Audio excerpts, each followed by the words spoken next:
Hello. Hi, hi. I am super happy to be here with Lukas Oberhuber. I hope I said it right.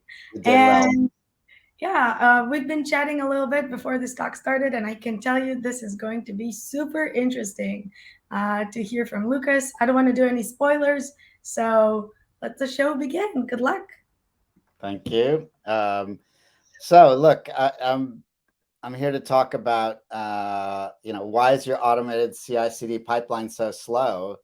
And the spoiler is the hidden manual steps that are involved in that. Let me just tell you a little bit about myself. My name is Lukas Oberhuber. I'm the co-founder and CTO at hiphops.io, and we're solving the problem of releasing code and automating process, which is what I'm really talking about here. What we find is existing CI/CD is hard to write, slow to run, and forces you to build a lot of manual steps to get around, hacky manual steps even to get around some of the limitations. And our solution is really about getting under the hood of that and solving core needs of development teams, which is speed and collaboration. I've also worked in a large insurtech with a 250 person tech team. I was the CTO there. I've done quite a lot of automated release. For example, I do the CI/CD for GIMP, the GNU image manipulation program on the Mac. And without further ado, let me just get right into the content. So let me first talk about what the problem is. You know, basically everyone's invented their own solutions to the slow releasing of code, the error-prone releasing of code, and that's in many different ways. But what surveys have shown is that 88% of companies ship that code more than 40 times slower than what the best tech teams do. And that means there's a huge scope of improving most companies' CI/CD. And that includes, almost every company, even the best are constantly making improvements. The second thing, the failure rate of code changes is quite high. And that can be up to 30% for a typical company. You can imagine if you're trying to release, more than 5 times a day or even more than once a day, and 1 out of 3 of those releases is breaking, that's going to make it very, very difficult to get there. And then the last thing is that and there will be manual steps in there. And the last thing is regulations actively push towards manual solutions. So what I mean by that is that you may have to have separation of duties. So, or someone has to review something else in order to make steps forward. And that again can be expensive. Um, so let's talk about what the importance of automation in CI/CD is. Or what we're really looking for. So speed, reliability, the efficiency of people, so people aren't doing the same steps over and over again. Security is really important, right? If you can automate something, then no one can go and mess with that or release something that shouldn't be released. And auditability, right? If you can track what that release is doing. But there's these two big buts, and they're actually contradictory buts. The one is that to automate everything is expensive, right? That as I spoke earlier, the tooling isn't quite there to make that easy, and there's enough diversity in what needs to happen. That can be really expensive. And my company, we automated one component and spent £500,000 doing it in 6 months, and that's after we had fully automated CI/CD. And then the second thing is that even a small amount of manual steps can introduce a huge amount of latency, and I'll describe that a bit in a moment. One of the things I want to say is that the solutions and the problems I'm describing here are in the circumstance where you've already automated your CI/CD. This is not a situation, so we could talk about that separate issue. If you're not there yet, but here you're there, and still releases are slow or not happening at the pace you want, etc. All right. So let's talk about where the manual steps are hiding. These are the ones hiding, even though you're fully automated, right? Manual testing is a huge one, right? So, yep, I can absolutely deploy from end to end, but there's a manual testing step that has to happen. Someone has to look at are the buttons laid out right, or whatever it happens to be. Approvals is another really big one. So, for example, in my company, we would used to change our contact center opening times, for holidays or whatever it was. That had to be both approved and had to be timed to go live at a specific point. That ended up being a manual step where you have a PR that can't be merged, that can't go live until to the exact right moment. And those kinds of situations are really, really common. But product, legal, marketing, the DevOps team themselves, the QA team, which, manual testing, code reviews are all manual approval steps. Environmental deployment gates. So this is when you're deciding, oh, well, can I promote this artifact to this next deployment place? So can I go from the dev environment to the stage environment to the live environment? And especially in cases where you have things like a cherry pick style approach to adding features into your live system, right? So you don't really have an artifact you can promote. Then you're going to end up with approvals and reviews and did I get the right bits of the release into this new release bit? Another huge area is hotfixes and versus regular releases, right? So if your regular release process is fully automated, but it's too slow for a hotfix, which could be the case, then you're going to have manual processes to figure out which way it should go. And the final one is coordinating artifacts. So you may need to deploy two things at once or in a particular order, or you may need to deploy a library as part of the contents of a monolith or whatever it is. That's a great place where it's hard to automate cross repo dependencies. And so you find that people don't. And so it ends up being a manual step. So yeah, that's in the context of CI/CD and one button deploys. So this is, when we look at a fully automated deploy, sorry about the super, super busy diagram, but this pale, I don't know what to call this color, but this, I don't know, peach color is the fully automated deploy pipeline, right? You've got your code in GitHub, you run GitHub Actions, that creates a Docker container, maybe do some static analysis there. That gets deployed to dev, it gets deployed to staging, and it gets deployed to production. And at the same time, if you're making an infrastructure change, it goes a slightly different route to run Terraform to update your cloud and goes through that can be completely automated, but there are so many places where approvals might be needed before each of those promotions can happen. And that's, we're looking over here at a developer who has to update Jira, pushes code to GitHub. The QA team approves that code. Maybe someone reviews that code. Okay, that I think we'd all go, okay, that's before I'm deploying. That's not so bad. But that can lead up to, 8 steps just right there. But what if the business needs to approve and they do that in ServiceNow, and the developer needs to actually put the release in ServiceNow in the release notes? And the DevOps team is checking whether this approval came in, and the developer's pushing, oh yeah, you're right, why don't you go check that? And what you end up having is a huge amount of communication to move what seems like a simple problem, a fully automated release process, into the production environment. And, like not everyone has 23, 24 steps as I've described here, but everyone has some of these. And the more you have, and I'll describe in 1 second what it happens when you have more and more of these. So here we are. So the manual steps add up. I've estimated that it takes about 1.5 hours per manual step on average. And you'd go, oh, well, approval, I look at it, I click a button. That's 10 seconds, maybe a minute, right? But it isn't. And I'll describe in a second why. But if you just believe me that 1.5 hours per manual step times 23 steps adds up to about 4 business days. So if you want to release more than once a day, and we know that releasing more than once a day is a huge benefit because it means your features can be smaller, It means they are likely to be better. It's proven to speed up development processes.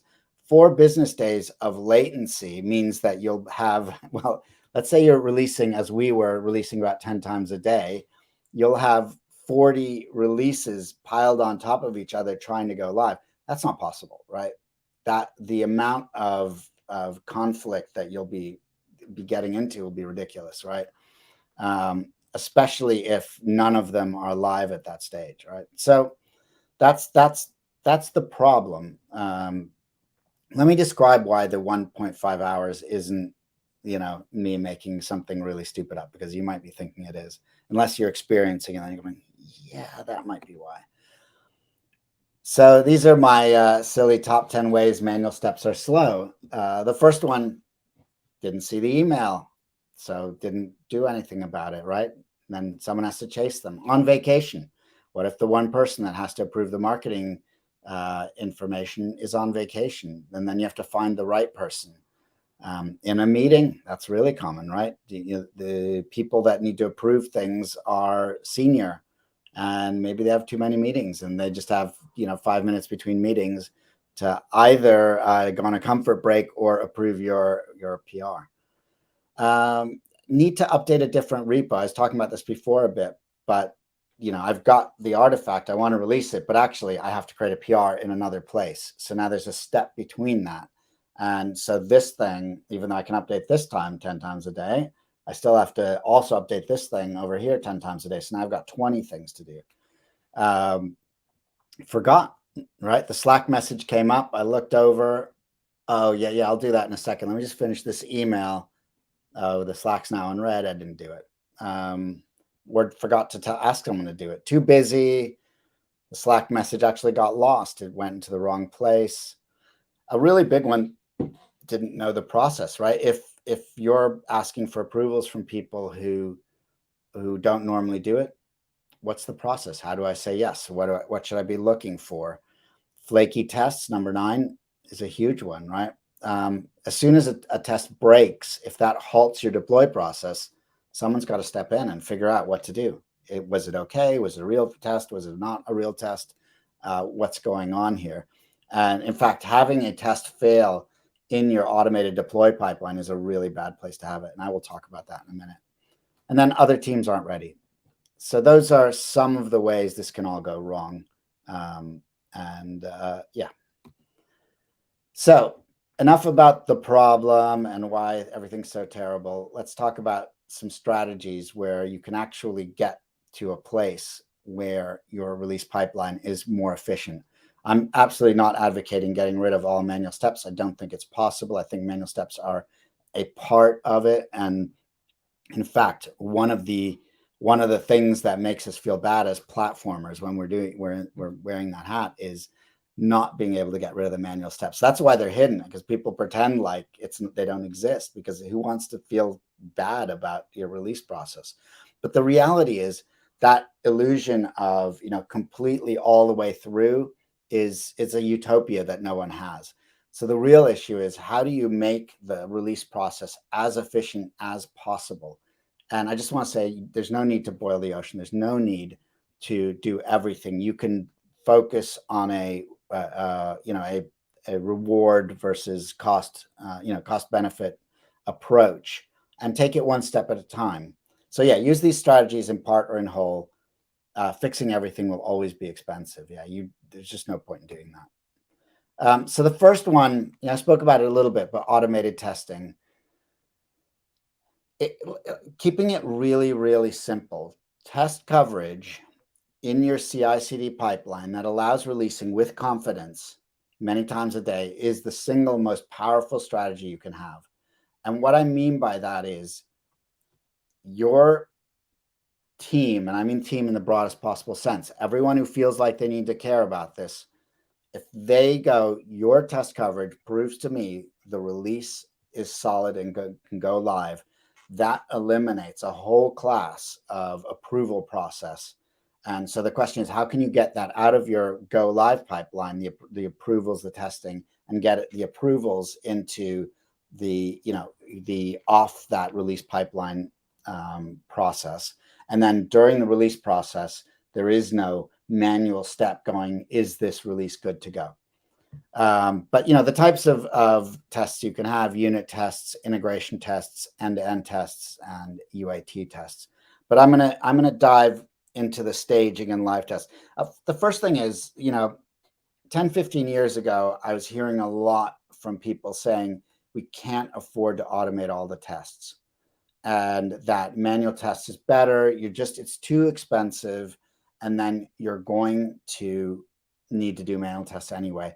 I don't hear that very much anymore, but I want to urge you to really push yourselves and your companies to automate as much as possible. I really think it's worth it.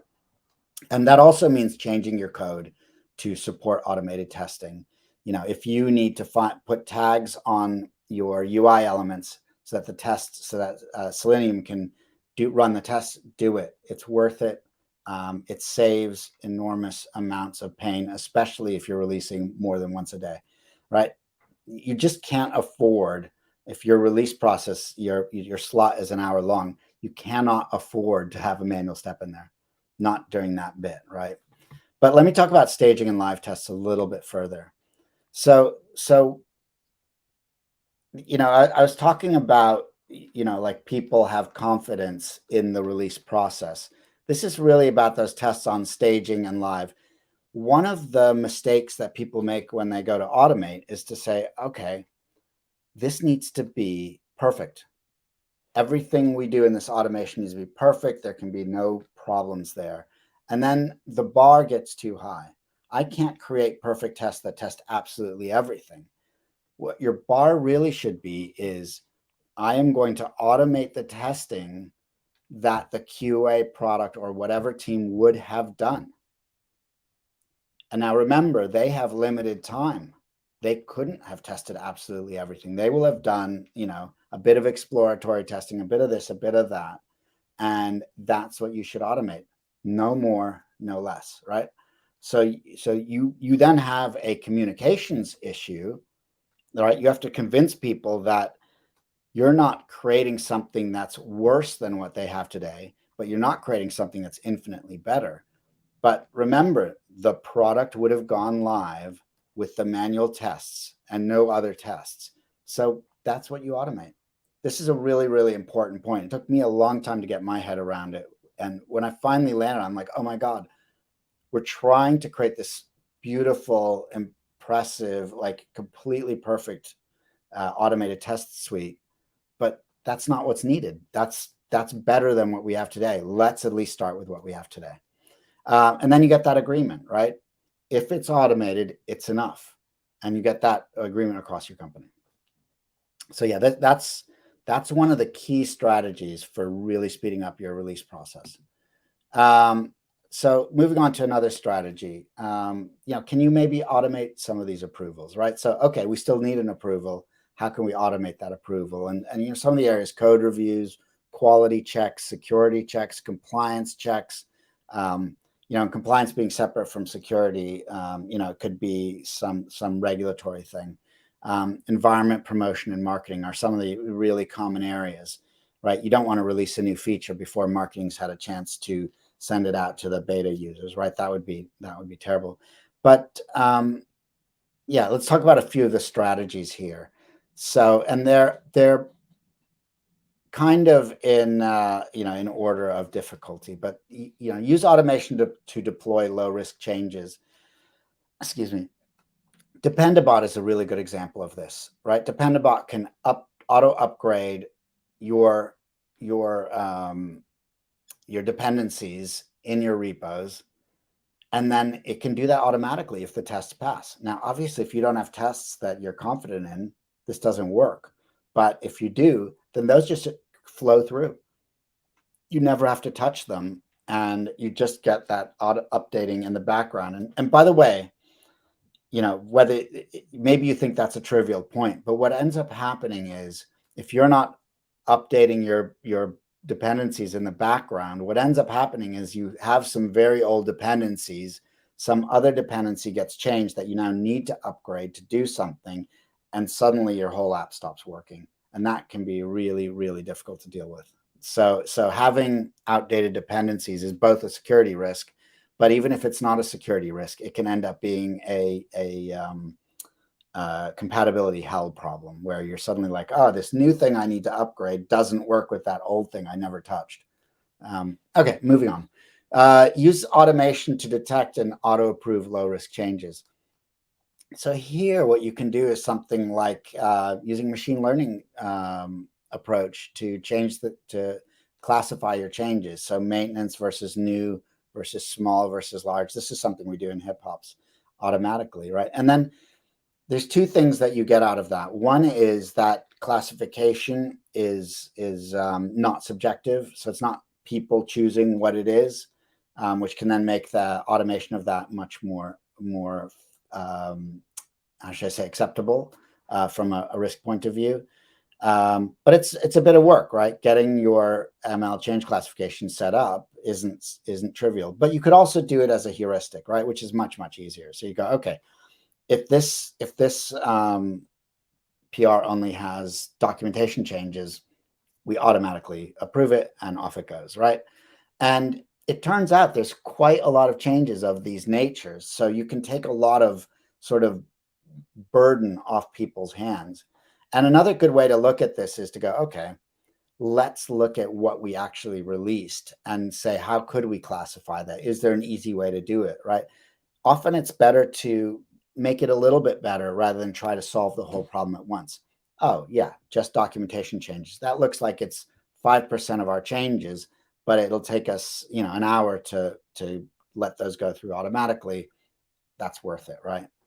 And then use automation to facilitate approvals. This is probably the more complex one because, to be honest, the CI/CD systems as they exist today really fight against this. This is another thing that we're looking to fix in our solution.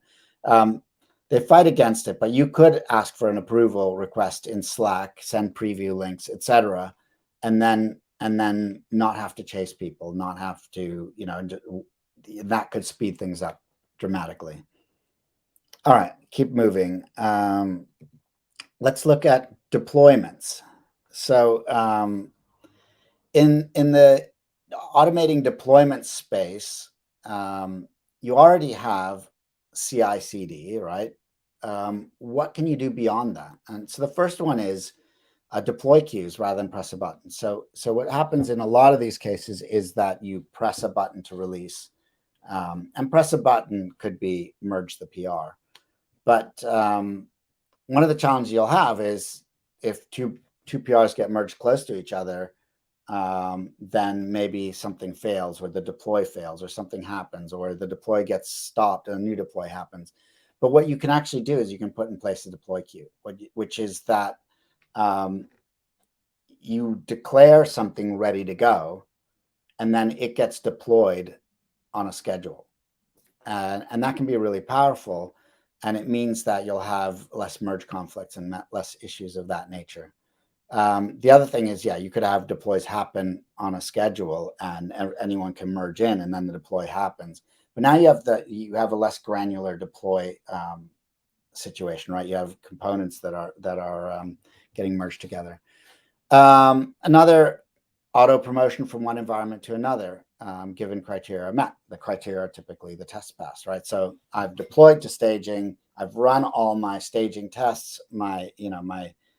We used to call them shakedown tests. And so then I can automatically go live. There is no step where you go, oh, did all the tests pass? Let me just play around. Okay, deploy it to the next, promote it to the next environment. So that's a really good one. Feature flags is another, right? So if you look at companies like Facebook, the way they handle this is they deploy all the time, but they deploy them to subsets. So they go, okay, the current version is only deployed to internal customers, meaning our own employees.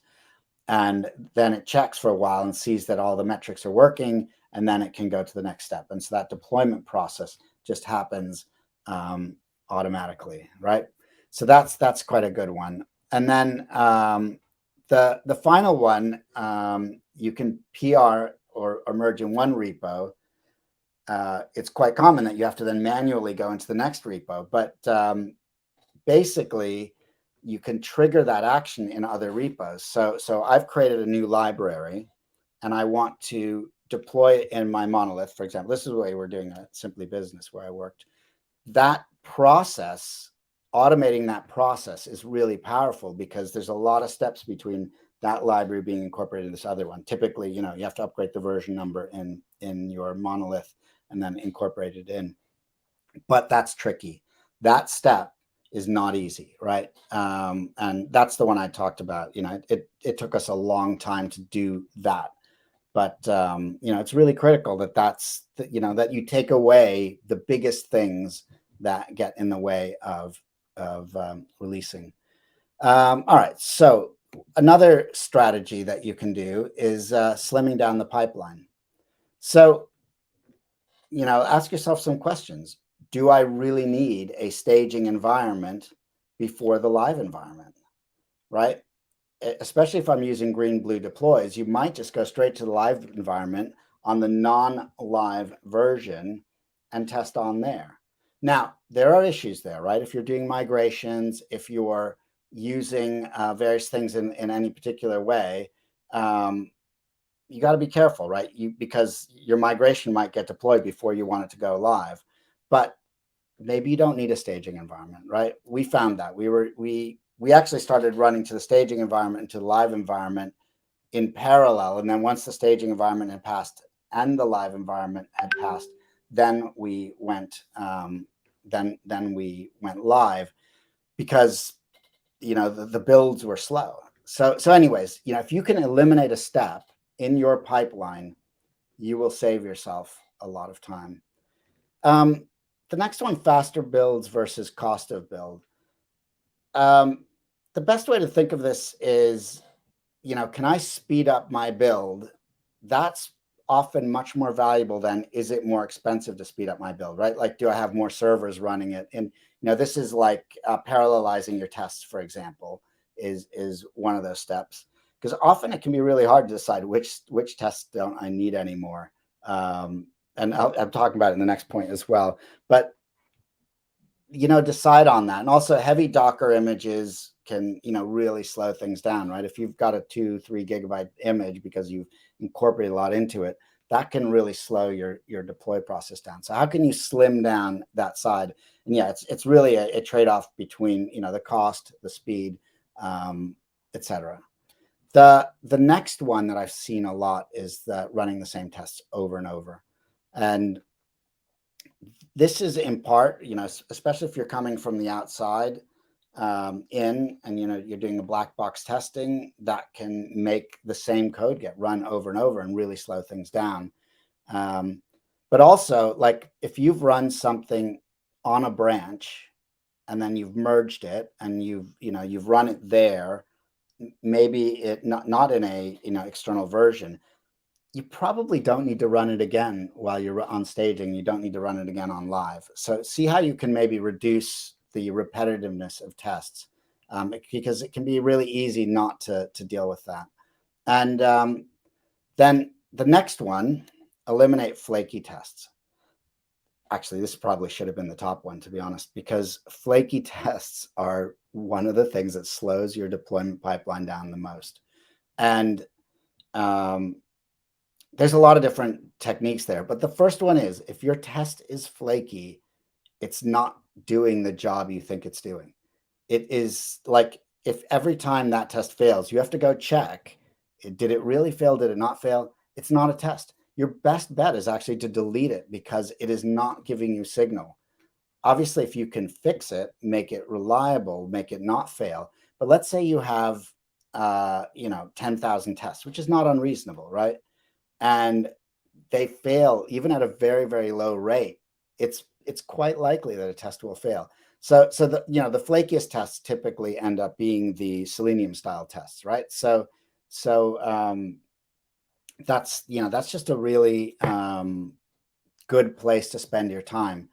And like I say, just remind yourself that when the test is flaky, it's not giving you any information. It really isn't. It feels like it is, but it's not. It's just sometimes failing, sometimes succeeding. What's the information there? Random, right? So yeah, spend that time on making your tests reliable. This is not easy. It's a lot of work, but it's worth it. A second thing that can happen is tests that only run in the deploy pipeline.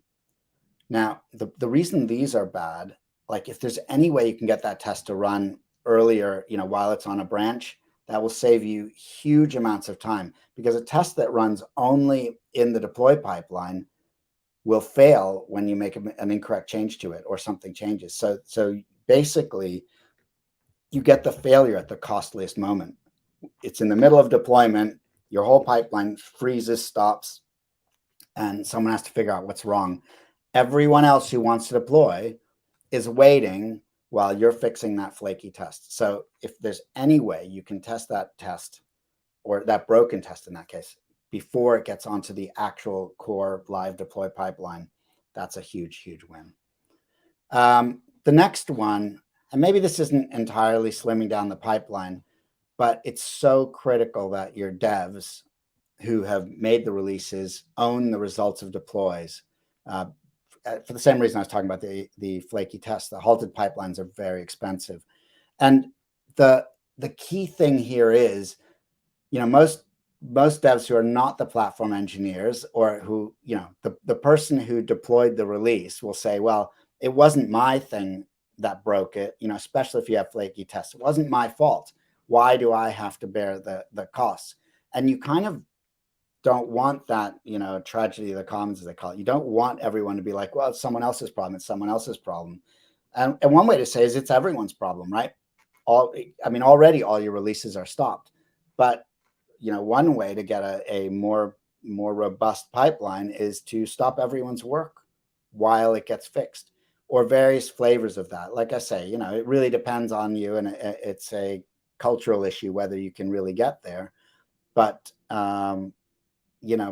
stopping the pipeline is very expensive, very, very expensive, and having to stop it all the time because people aren't properly fixing problems in that pipeline is also very expensive. So, like really getting to the root cause of why is that test flaky? Why did this copy step break?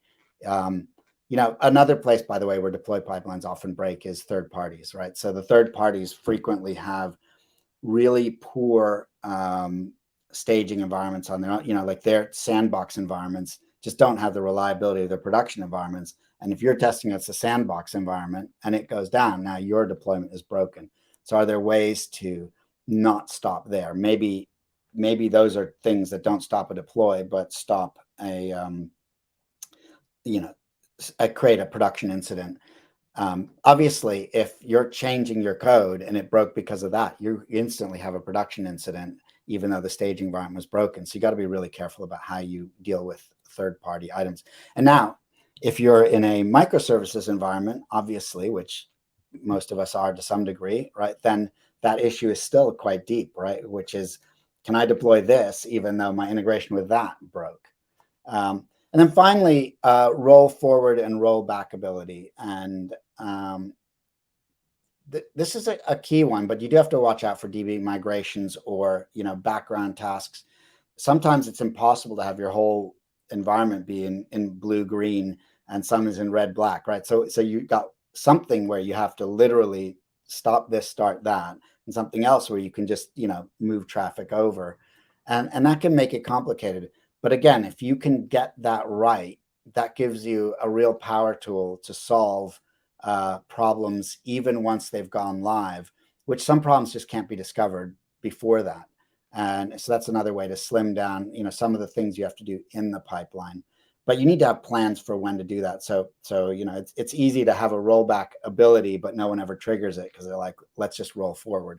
But roll forward is definitely better if you can do it. But obviously, if it takes you a week to do a deploy, roll forward's not really possible, or that's that hot fix situation, which again isn't great, right? If you're able to deploy multiple times a day, your most likely solution will be to roll forward, and then you don't have a different process. But anyways, those are some of the things.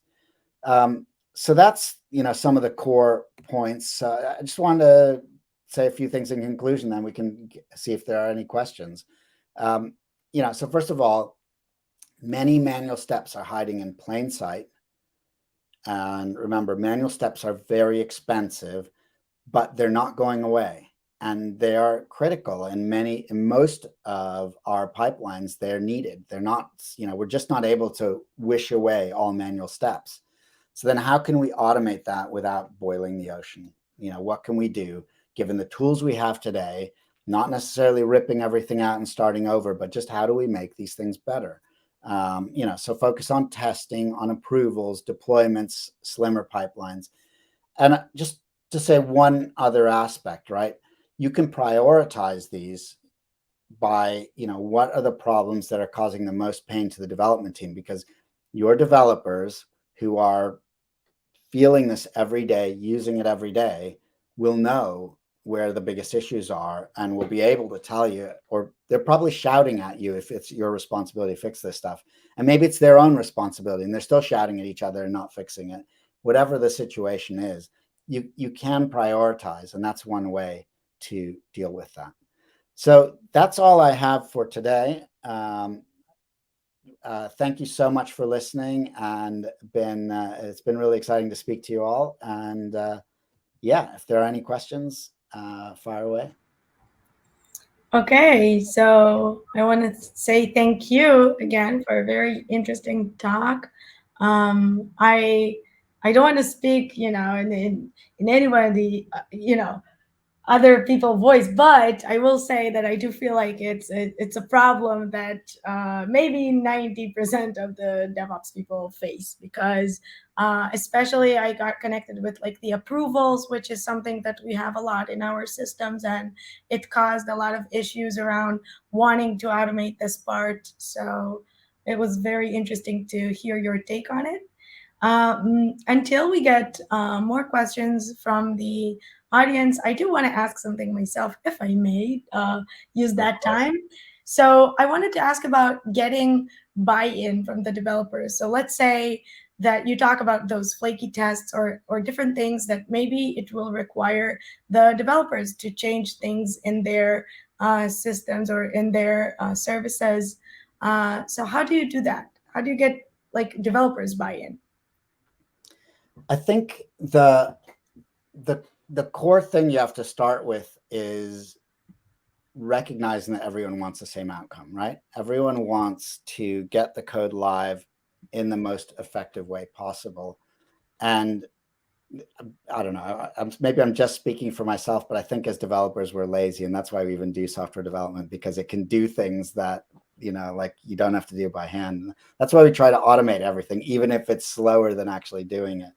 And so the reason developers don't want to do this work is because it feels like a lot of work and they have other priorities. So you kind of have to tie back to, why is this a faster way to get your job done? Why will you be more successful? I mean, all us developers fundamentally want to do a great job, right? And there's a bit of it we want to be great at the tech, but there's a bit of it we want to really deliver for the company.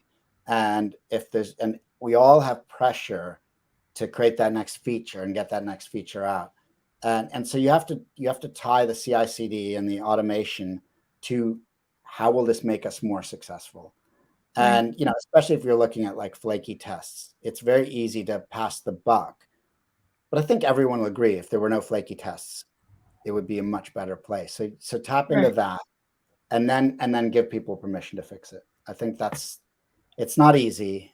And as a CTO, I had to do a lot of convincing, I'll be honest. But Yeah, it's part of it. Like it's part of it. It's not just about getting all the technical stuff done. It's also getting the buy-in from your internal customers, like from the developers, yes, the team leaders, all of these people that need to divide their work, as you say. They have a lot of other things, other priorities, and yeah. yeah, So no, it's a challenge, but the right. results are really worth it. I think that's what I would say. I can say it is like we did go with the idea of automating parts of the entire pipeline, going with one part at a time, and the results are worth it. It was a lot of pain, wasn't easy, but it's worth it, because after this feature was released, I got comments from developers. They were like, "Is it done?" do I need to do anything? They were like surprised of the nothingness, So Yeah. uh, we do have another question from the audience. I put it over here. We have Alina asking, how do you track which part of manual work of the pipeline is the biggest pain point for the pipeline? It's a good question. That's a really good question. I mean, there's many ways you could track this, and like the very metrics driven one would be where is basically seeing where are people spending their time, and where are they sitting in a wait state. So because if you think about a developer, if they're waiting for an approval, they probably aren't starting something new, or if they are, they're split brained, and that could be one way, but so you could do that metrics driven. You could say where's the biggest latency, and you just basically map out your entire process, and you go, okay, where's the biggest spot? But that may not be necessary. It might just be where people screaming the most, right? So if like I think in the early stages you go, where are people the most annoyed, where are they Mhm. most Yeah, frustrated, what's pissing them off, and that's a really good signal. Now once you've solved those, and that might take you a year or two, who knows, right? right. Then maybe you go into the metrics. The Now going back to the metric side of things, not to speak too long about all this, but it's easy to miss the delay. Like if your whole deploy process, the automated part takes 20 minutes, and then you're putting in these 1.5 hour delays, every single one of them has huge impact. So just pick the ones that happen the most, right? So if Right. the marketing approval is the one that happens the most, that's the one to do something about, and see how Mhm. much you can improve it as well, right? So if you can move that from 1.5 hours average to 10 minutes by automating 50% of them, like saying, oh, when we do the timetable changes, those will be automated now because we put a clock in there, or they Right. get pre-approved. That's how you could do that. Yeah, I like, and I wanted to know one last thing before we have to finish. So, what about like compliance? Like some things require like a human approval, like PRs or big changes in cloud resources. What about these? Yeah, so I think this is sort of touching on this, but the the key thing is to make that process as fluid as possible, right? So it's very easy for the dev who's trying to get that cloud change through to find themselves having to chase, being asked for a follow up. Did you do this? What happened there? And not finding the right person.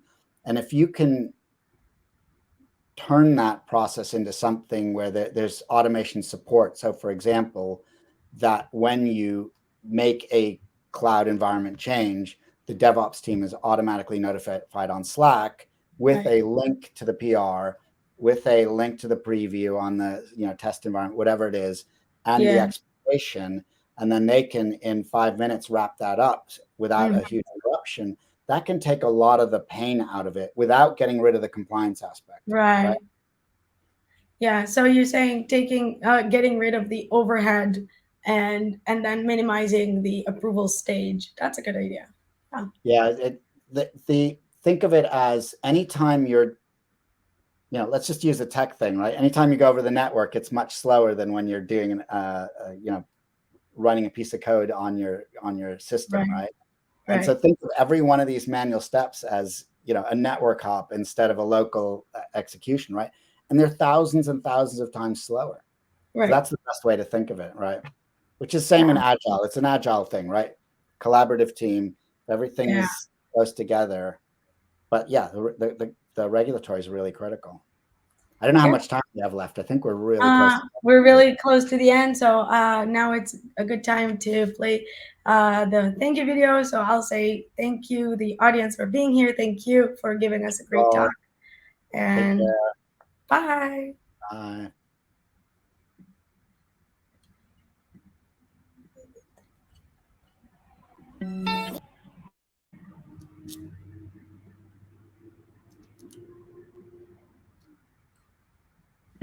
This is all we got. Remember the revolution in our minds. This is all we got. Lock me out of this life institution. I am angry and high on illusions. Yes, I hate, but it's not a solution. Try my best, but I'm just a human. Oh, we don't need to say we're sorry. We don't need to worship ever start. We don't